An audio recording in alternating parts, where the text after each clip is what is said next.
So hello dear friends, this is Mickey Mehra और आप सभी का मेरे चैनल पर बहुत बहुत स्वागत है। जैसे कि आप सभी जानते ही हैं कि हम लोगों के निरंतर पेपर चल ही रहे हैं और हम लोगों का अब एग्ज़ाम की जो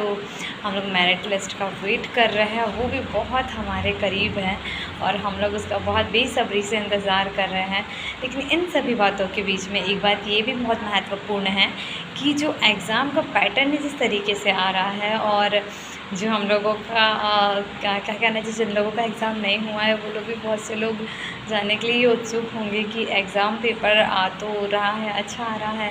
medium to moderate exam paper आ रहा है, अच्छा आ रहा है पेपर। लेकिन ये सारी चीज़ों के बीच में हम ये चीज़ में भी थोड़े से परेशान हैं कि यदि एग्ज़ाम पेपर में जो क्वेश्चंस पूछे जा रहे हैं क्या वो हमारे सिलेबस के अकॉर्डिंग ही है या फिर कुछ थोड़ा सा बाहर का पूछा जा रहा है। सो गाइज़, आप लोगों को चिंता करने की बिल्कुल ज़रूरत नहीं है क्योंकि हमारे सिलेबस के अकॉर्डिंग ही सारा कुछ पूछा जा रहा है। और आप यदि रिव्यू देख रहे होंगे रोज़ तो आप लोगों को इस चीज़ के बारे में 100% पता होगा कि हमारा जो पेपर है, हमारा जितना भी सिलेबस दिया गया है सीडीपी का, मैनेजमेंट का, पोषण एवं स्वास्थ्य का और जीके जीएस में जो भी एक्ट्स वगैरह, मैथमेटिक्स, रीजनिंग, ये सारी चीज़ें तो हम इससे संबंधित ही क्वेश्चंस पूछे जा रहे हैं। तो आप लोगों को तो बहुत सारी जानकारी होंगी ही होंगी,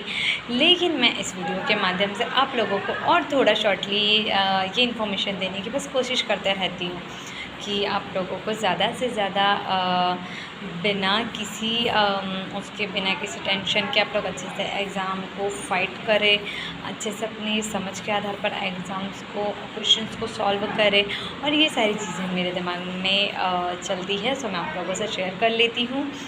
तो आप लोग ये सब जान ही गए होंगे कि एग्ज़ाम तो बहुत अच्छा आ रहा है और बहुत खुशी की बात है कि आप लोगों को अच्छा एग्ज़ाम आप लोगों को अच्छे क्वेश्चंस मिलेंगे और जो पढ़ा है उसके अकॉर्डिंग ही क्वेश्चंस में एग्ज़ाम में क्वेश्चंस आएंगे। सो आप लोगों को ये सारी चीज़ें बातें जानकर बहुत बहुत ज़्यादा ही खुशी होंगी क्योंकि सिलेबस हमारा इतना इजी तो नहीं है लेकिन डिफ़िकल्ट भी नहीं है, आप सभी जानते हैं। और काफ़ी वक्त से हम लोग पढ़ाई करते हुए आ भी रहे हैं, तो हम लोगों को इतना टेंशन नहीं है एग्ज़ाम्स का, लेकिन थोड़ा बहुत टेंशन सबको होता है। और मैं चाहूँगी कि अब आप लोग ज़्यादा टेंस ना हो क्योंकि जिस तरीके से मैं हर रोज़ का रिव्यू देख रही हूँ मुझे उससे ये पता चल रहा है कि एग्ज़ाम उतना डिफ़िकल्ट नहीं आ रहा है और आप लोग बिना ही अपना फालतू में अपना दिमाग ख़राब कर रहे हो उसके पीछे कि एग्ज़ाम बहुत डिफ़िकल्ट आएगा, ये सारी चीज़ें। लेकिन हाँ, एक बात ये है कि आप लोगों को एग्ज़ाम का थोड़ा सा टेंशन होना ही चाहिए क्योंकि जब टेंशन होगा तभी तो हम लोग ज़्यादा अच्छे से परफॉर्म कर पाएंगे। क्योंकि जब हमारे दिमाग में से वो कीड़ा निकल जाएगा कि एग्ज़ाम डिफ़िकल्ट नहीं आ रहा है, एग्ज़ाम बहुत ईजी आ रहा है, तो हम लोग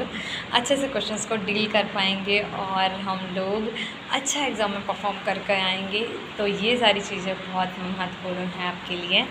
सो मैंने आप लोगों के लिए वीडियो बनाकर बहुत छोटी सी इन्फॉर्मेशन देने का बस प्रयास किया है। आप लोग अच्छे से मेहनत करें, मन लगा के पढ़ाई करें और मैं ये भगवान से, मेरी ईश्वर से मेरी यही कामना होंगी कि आप लोग एग्ज़ाम में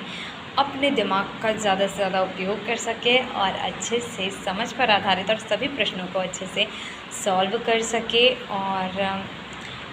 अच्छा अपना परफॉर्मेंस कर सके एग्ज़ाम हॉल में। सो गुड लक गाइस, अच्छे से एग्ज़ाम दीजिएगा और अपने पेपर को और बेहतरीन बनाइएगा। और जय Shri Mahakal. Thank you so much for watching my video.